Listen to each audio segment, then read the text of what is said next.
Good evening. Welcome to California Today. I'm Ling Zhang. Here's a preview of some of today's stories. A convoy protesting presidential emergency powers is turning their focus from where they came, California. We'll have more on what the People's Convoy is going to protest in the Golden State. Lawmakers and officials are pushing for harder punishment against fentanyl trafficking. A new bill could have prison sentences up to life for fentanyl sales that resulted in death. And a former follower of Charles Manson was denied parole. This is the 5th time she has been kept in prison in 50 years. The People's Convoy, a group of truckers that set off from California, is on its way back. But they're not returning from their protest. They're shifting gear to protest nearly a dozen bills in the state legislation. NTD's Daniel Hall has the list. What do you all think about heading to California?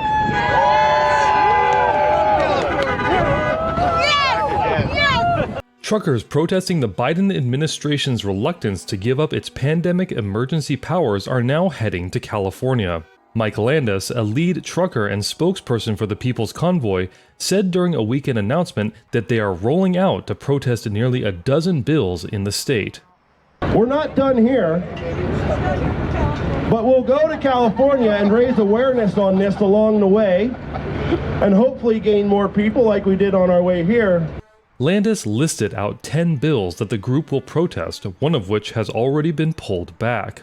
Assembly Bill 1993, whose author decided to hold the bill back on Tuesday, would have required every employee and independent contractor to provide proof of vaccination. Other assembly bills included AB 1797, which would give government agencies full access to vaccine records of all people, and AB 2098, which would punish medical professionals for providing COVID information contrary to health officials. Landis also listed 7 Senate bills. SB 1390 similarly calls for a ban on information, prohibiting people from making statements that the government deems untrue or misleading, including online and in advertising. SB 920 would allow the state medical board to inspect doctors' offices and medical records without patient consent. SB 1464 sets requirements for law enforcement agencies to enforce public health guidelines or lose funding. The remaining 4 Senate bills targeted school children. SB 871 would require COVID jabs for children to attend public school, and SB 866 allows minors over 12 years old to give consent to receiving jabs. SB 1479 requires long-term testing in schools and has results reported to the California Department of Public Health. And SB 1184 would allow school health personnel to disclose a child's medical information to third parties without parental consent. And we need to stop stuff like these bills from getting in place. Otherwise, the rest of us that don't live in California are going to end up subject to the same situation. So the problem with this is these bills aren't very well known. The 9 bills that are still active are up for vote next week. This is a type of nonsense that creates a tyrannical government. This is a type of nonsense that's going to keep us from being free people. Landis summarized the truckers' mission as opposing government tyranny. The mission was to come here and get this emergency declaration repealed so we can go by our Constitution and hold these people accountable for ruining everybody's lives for the last couple years. And get back to the way this country is supposed to be and end the tyranny that's going on in our government. Brian Brossi, another lead trucker, confirmed via text message to the Epoch Times on March 28th that the People's Convoy is planning to head to California. A Southern California lawmaker introduced a bill to create stricter punishments for fentanyl traffickers. In a meeting, the county sheriff and the superintendent showed their support for the change.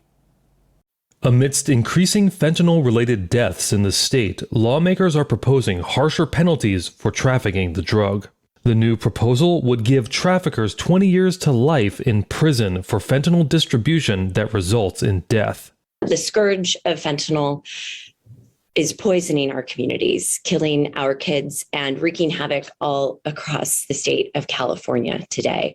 Just 2 milligrams is enough to kill. That's 2 grains of salt. The bill makes the possession of 2 grams of fentanyl a felony. It also classifies fentanyl as a Schedule I drug, a drug not accepted for medical use and likely to be abused, such as heroin and cocaine. The epidemic we're facing, this fentanyl crisis, is the nation's most significant long-term public health and public safety crisis, in my opinion. Sheriff Barnes said the fentanyl epidemic would be the top issue facing the nation if not for the pandemic. But this legislation doesn't target the drug addicted. It targets those trafficking narcotics, the drug traffickers who are oftentimes intentionally distributing to young adults and children with the intent of creating new addicts. Barnes said that Orange County saw nearly 700 fentanyl-related deaths in 2021. The death count increased by almost 20 times compared to 5 years ago. The meeting warned about youth dying from the drug. In fact, we had 2 young girls just months ago who told their parents they were going to go study together. And guess what? They took the drug, they fell asleep, never woke up. One parent recalled the loss of his son to fentanyl. Had my son known or had the knowledge that the pill that he was taking was a fake pill made of fentanyl, he would never have consumed it and would have been alive today.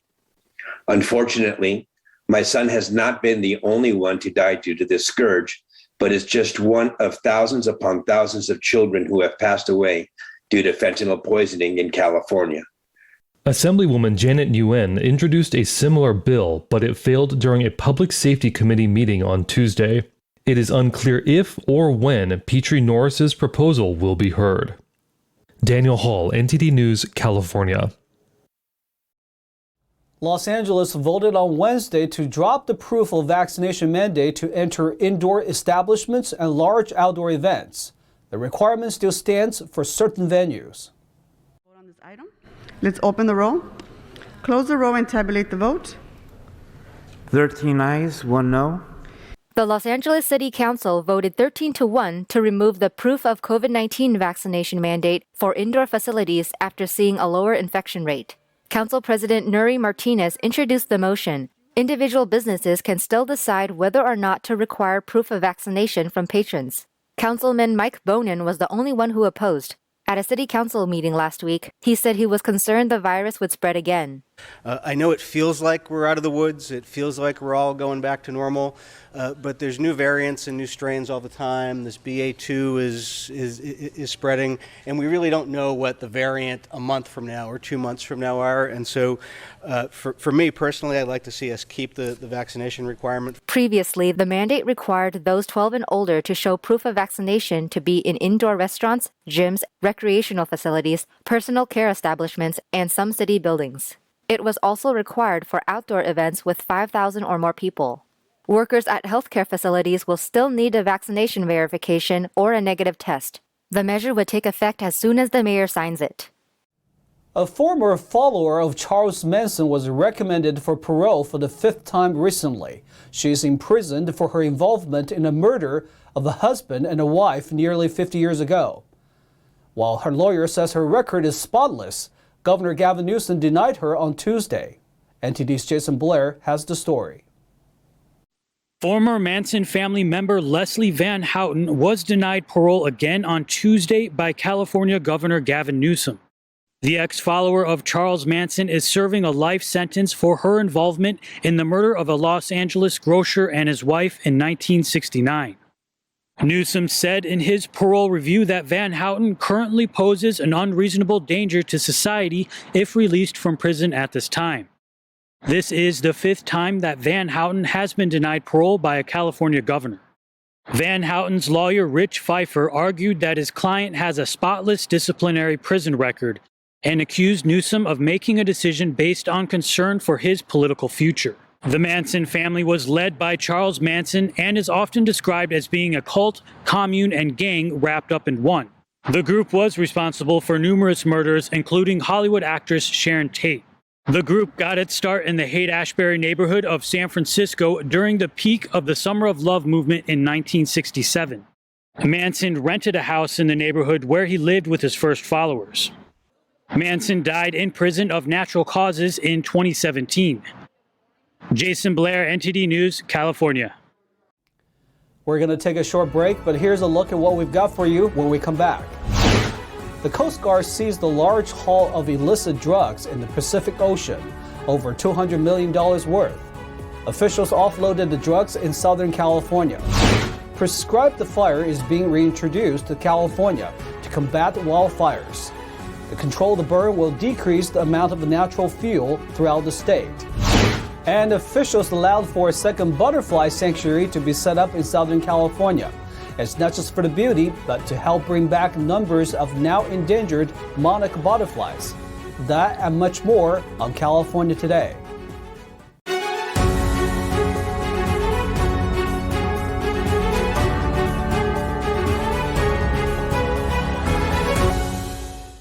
On Thursday, the U.S. Coast Guard announced that they seized over $200 million worth of drugs on boats in the Pacific.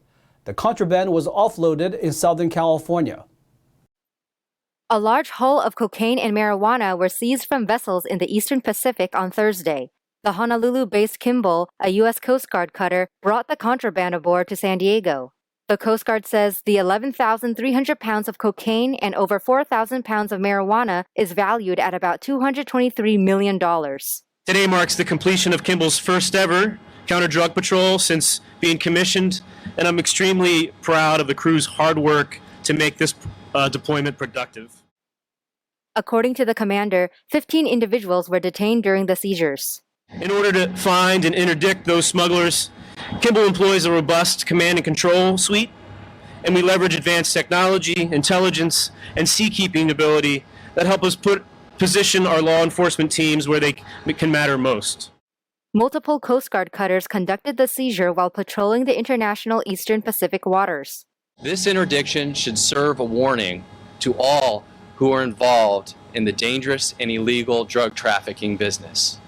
You cannot hide your crimes on the high seas. They also used other tools like helicopters, drones, and boats to capture those who try to evade law enforcement. California may be seeing more fires, but some of them are intentional. One of the governor's task forces just launched a plan to mitigate wildfire through the use of prescribed fire. NTD's David Lamb reports. The Wildfire and Forest Resilience Task Force issued a plan to expand the use of beneficial fire to destroy brush and other fuels. According to Wednesday's announcement, the plan allows state, federal, and tribal partners to promote use of beneficial fire on up to 400,000 acres annually by 2025 to help make forests more resilient. Key elements include launching an online permitting system, a program for tribes and cultural fire practitioners, a prescribed fire training center, and a review of the state's smoke management programs. Don Hankins, professor at CSU Chico, said, California's strategic plan for expanding the use of beneficial fire takes an unprecedented step for the state to address shortcomings of current fire policy and use. Most significant is the recognition of the role of Native American tribes, organizations, and practitioners to revitalize traditional fire stewardship. The plan states that beginning in the early 1900s, federal and state land agencies prohibited the use of intentional fires. Policies were put in place intending to protect California's residents, buildings, and forests from fire. This week's announcement acts on the $1.5 billion plan towards wildfire programs in 2021. David Lamb, NTD News, California. A recent regulation will require almost all commercial ocean-going vessels off California's coast to use zero-emission engines. Some people who use boats as their livelihood say the industry can't handle the abrupt change. A new law coming into effect will require commercial vessels to have cleaner engines. Some people whose livelihoods depend on their boats warned of the consequences to their industry. The regulation, set to take effect in 2023, will require that only newer, less polluting engines will be allowed near California's coast. The California Air Resource Board, or CARB, unanimously approved the regulation on March 24th. Leanne Randolph, a CARB chair, said in a statement, "These amendments will help clean the air and protect public health, especially in port-adjacent communities." By 2025, all commercial harbor engines must fully transition to zero-emission engines. Tugboats, ferries, private charter boats, whale-watching vessels, and dinner cruises all must make the transition. Only commercial fishing vessels received a 10-year extension on the transition requirement. Giselle Anderson, co-president of Captain Dave's Dana Point Dolphin and Whale Watching Safari, told the Epic Times it was a death blow. She said, "It's the kind of thing that can be really detrimental. We want to comply and we're all for air quality. We just would appreciate a more tapered approach." Greg Bombard, president of Catalina Express, has a ferry service with 8 high-speed vessels. He said the new engine requirements would lead to one of 2 consequences. Either passenger counts would be cut in half and journeys would be doubled, effectively doubling the carbon footprint per passenger, or he'd need $20 million to build a new boat. Bombard said the technology is not available yet to meet the standards of the regulation. Monarch butterflies have seen a decline in their population in recent years. A Southern California city is now setting up a new garden to change that. The goal is to give the black and orange butterflies new places to make more fluttering families. NTD Cynthia Kai has the story.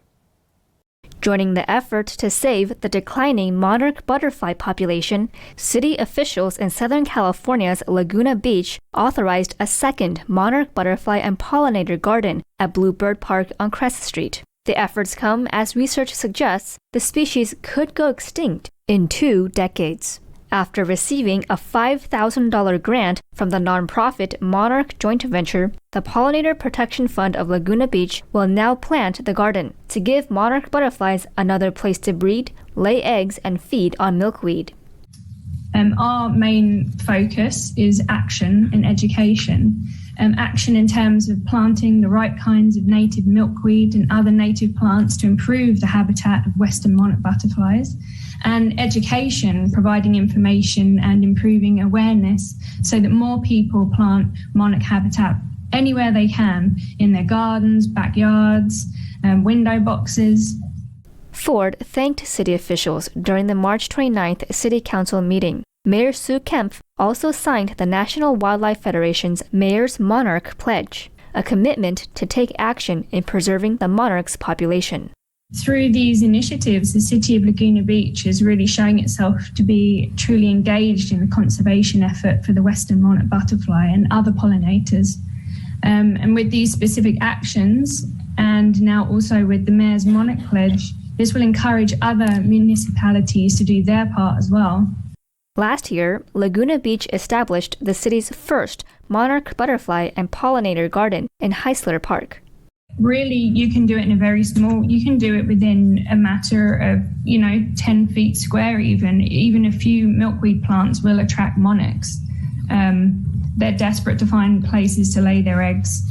According to the U.S. Geological Survey, the monarch butterfly population decreased by 84% over the past 2 decades and risks extinction in the next 20 years. Pat Flanagan, CEO of Butterfly Farms, told the Epic Times the monarch's declining population comes with increasing urbanization. He cited housing, pesticides, and a change in the weather that drives out native landscaping. Flanagan says these could be contributing factors, but no one really knows the exact cause of the butterfly's declining numbers. In 2020, the U.S. Fish and Wildlife Service listed the orange and black patterned butterfly as endangered or threatened under the Endangered Species Act.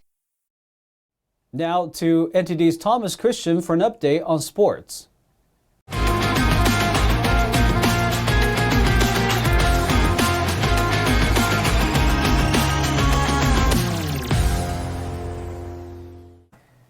I'm Thomas Christian, giving you the California Today Sports Roundup. Boxing promoter Jake Paul has offered Will Smith and Chris Rock $15 million each to step into the ring and settle their differences. Celebrity boxing matches have been a trend in recent years and contributed to the rise of the likes of Paul and his brother Logan, who rose to fame on the internet before they crossed over into boxing. While a tantalizing idea, the odds of the fight ever happening between the 53-year-old Smith and Rock, 57, are long, TMZ noted. They have each amassed a fortune in their long careers, and Smith, who played legendary boxer Muhammad Ali in the 2001 biopic Ali, would have a big advantage over the comedian when it comes to age, height, and weight.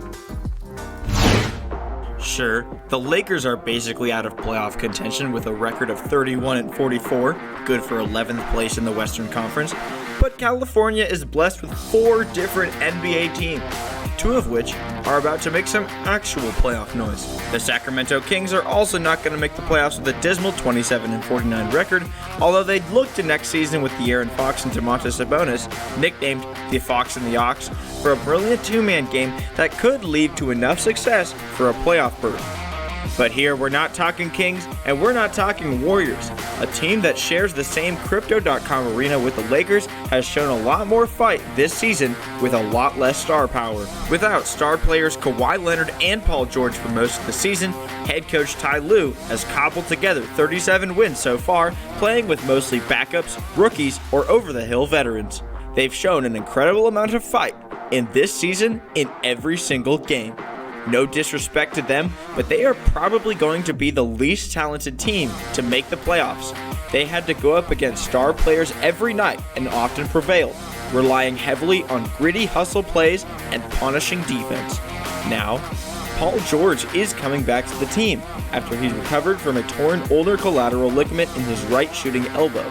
The Clippers now get an injection of star power as it heads down the final stretch of the regular season. While Coach Lue has said publicly that it is not likely Kawhi Leonard will return at any point in the 2021-22 season, the Clippers made it to the Western Conference Finals last year, in part without him. Don't be caught surprised if this little team that could got a whole lot scarier in the postseason. As always, I'm Thomas Christian, and thanks for tuning in. And that's all for tonight. You can join us again on California Today every weekday at 8:30 p.m. If you have any news tips or ideas for our show, or just want to let us know how we're doing, our email is california.today@ntd.com. I'm Ling Zhang. We'll see you next time.